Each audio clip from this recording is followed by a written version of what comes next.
Denise Carter had been a 911 dispatcher in Columbus, Ohio for 11 years, having heard it all. Domestic violence at 3 in the morning, car accidents where she could hear the victims breathing their last breaths, overdoses where parents screamed for help that came too late, suicides where she'd been the last voice someone ever heard. And the job had taught her to stay calm when others couldn't, to be a steady voice in moments of absolute chaos, the one fixed point of sanity in someone's worst nightmare. Earning praise from supervisors for her composure, her clarity, her almost supernatural ability to extract critical information from panicked callers while simultaneously coordinating emergency response. Though what they didn't know was that Denise had learned to be calm because she'd spent her whole childhood learning to survive around chaos, raised by adoptive parents who'd never quite explained why she'd come to them at age 6 with no memories and nightmares that lasted for years. The shift on September 8th was unusually quiet, the kind of slow night that made dispatchers nervous because it felt like the world was holding its breath before something terrible happened. And by 3 a.m., Denise had handled only a handful of calls, a noise complaint from a frequent flyer, a minor fender bender with no injuries, a confused elderly man who dialed 911 instead of his daughter's number. When the console lit up with an incoming emergency, the caller ID showing only static, which sometimes happened with older landlines, and Denise pressed the button with practiced efficiency, speaking the words she'd spoken 10,000 times before. 911, what is your emergency? For a moment, there was only static, the kind that crackled and hissed like something alive. And then beneath it, a woman's voice emerged, barely a whisper, trembling and desperate in a way that made Denise's skin prickle with instinctive recognition. Please, there's someone in my house. Denise's training kicked in immediately as she asked for the caller's location, learning in fragmented whispers that the woman was hiding in an upstairs closet while an intruder walked around downstairs, heavy footsteps creaking on old wooden floors, the address given as 1847 Willow Street in a voice that cracked with terror. She dispatched 2 units while keeping her voice steady, professional, calm, asking the woman to stay on the line, to keep talking, to breathe. But the whisper grew even quieter as the woman said, "He's coming up the stairs. Please hurry. Please. I have a daughter. She's only 6. I can't let him find her. I can't." And then the line went dead, with a sound like a scream being cut short, and Denise was left with silence and the callback ringing endlessly, never connecting, the system showing no caller ID, no registered address, nothing but impossible static. 12 minutes later, Officer Reyes radioed in with confusion and frustration in his voice, reporting that 1847 Willow Street was abandoned, had been for years, windows boarded up like dead eyes, condemned notice on the door, weeds growing through cracks in the front steps, a property that had been vacant since 2019, with no active phone line, no electricity, no way anyone could be living there, let alone calling 911, making the call Denise had just received, the terror she'd heard, the woman's desperate voice, completely and utterly impossible. Denise felt a chill that had nothing to do with the air conditioning as she stared at her screen, the call log clearly showing an incoming emergency from 3:07 a.m. with a duration of 2 minutes and 14 seconds.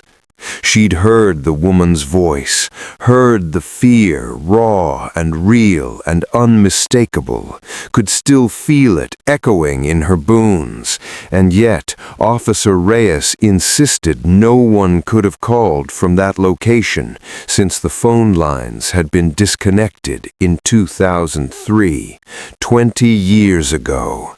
The copper wiring stripped and sold for scrap.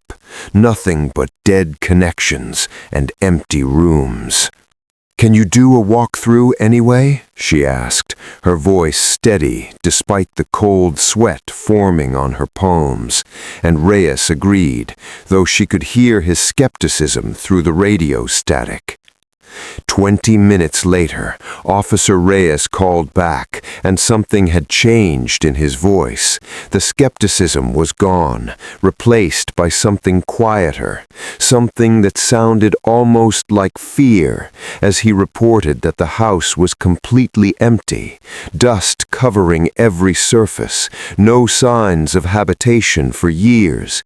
But he'd spoken to a neighbor, an old man named Harold Fitch, who'd lived on Willow Street for 40 years and remembered everything that had ever happened there. And Harold had shared something disturbing. A woman named Patricia Morrow had been killed in that house back in 1989, a home invasion on a September night, and she'd been hiding in an upstairs closet when the intruder found her, her 6-year-old daughter surviving only because she'd been at a sleepover that night. The killer never caught, the case gone cold within a year, the house standing empty as a monument to violence that no one wanted to remember.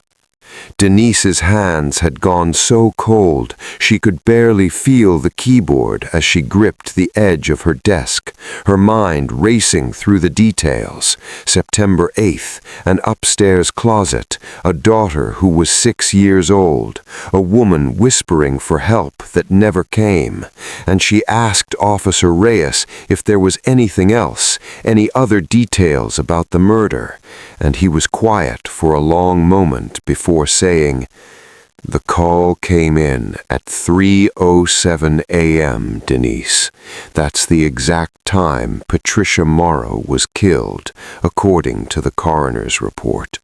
34 years ago tonight." Over the following weeks, Denise couldn't let it go, using her access to police databases and public records to research the case obsessively, pulling up crime scene photos she immediately wished she hadn't seen, reading witness statements and coroner's reports and newspaper articles that detailed the brutality of Patricia Morrow's final moments, discovering that she'd been 34 years old when she died, the same age Denise was now, and that her daughter had been placed with relatives after the murder, before eventually entering the foster system when those relatives proved unable to handle a traumatized child who couldn't stop screaming in the night.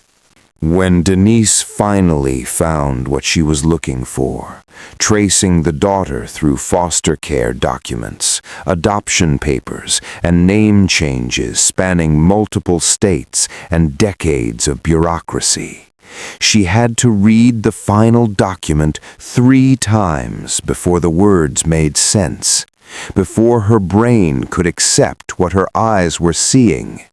Patricia Morrow's daughter, age 6 at the time of the murder, had been adopted by a family named Carter in Cleveland, had grown up with new parents who loved her and a new name that let her escape the past, had attended Ohio State University on a scholarship for psychology before changing her career path to something that let her help people in crisis, and had eventually taken a job as a 911 dispatcher in Franklin County, Ohio, where she'd worked for 11 years, her name after adoption listed on the final court document as Denise Marie Carter. She sat in her car in the parking lot of the dispatch center for an hour after her shift ended, unable to drive, unable to think, unable to do anything but stare at the document on her phone and try to reconcile the life she remembered with the truth she'd just discovered. She had no memory of her birth mother, only vague references from her adoptive parents about a tragedy and bad circumstances that had brought her to them. Only the nightmares that had plagued her childhood without explanation. Only an inexplicable panic whenever she heard footsteps on stairs that she'd never understood until now. The call had come on September 8th, the 34th anniversary of the murder, at 3:07 a.m., the exact moment Patricia Morrow had died. And somehow, across 34 years and the barrier of death itself, her mother had reached out through disconnected phone lines and empty rooms and the impossible static between life and death, had reached out to the only person who might hear her, who might understand, who had been trained to stay calm and listen when someone was terrified, the daughter she'd died trying to protect, the 6-year-old she'd hidden at a sleepover to keep safe from something she must have sensed was coming. Denise went back to the archived recording of the call and listened with new ears, really listened past the static and distortion and the years of separation, hearing the cadence of the voice, the rhythm of the words, the way her mother said please like a prayer and a promise and a goodbye all at once, and she understood that she was listening to Patricia Morrow's final moments, a desperate plea for help that had somehow found its way through time and death to reach the child she'd given everything to protect. Denise resigned from the department the following month, unable to sit at that console without wondering if the phone would ring again, and she moved back to the Cleveland neighborhood where she'd grown up, bought a house 3 streets away from her adoptive parents, and started a new career as a victims advocate, helping other families navigate the aftermath of violent crimes, giving them the support she wished someone had given her when she was 6 years old and didn't understand why her mother wasn't coming home. She never learned why the call came through that night or how. Some things, she decided, weren't meant to be understood, weren't meant to fit into the rational boxes we build to feel safe. But every year on September 8th at 3:07 a.m., she lights a candle in her window and sits in silence, holding the phone her mother somehow called, waiting, hoping and dreading in equal measure, just in case Patricia Morrow finds a way to call again.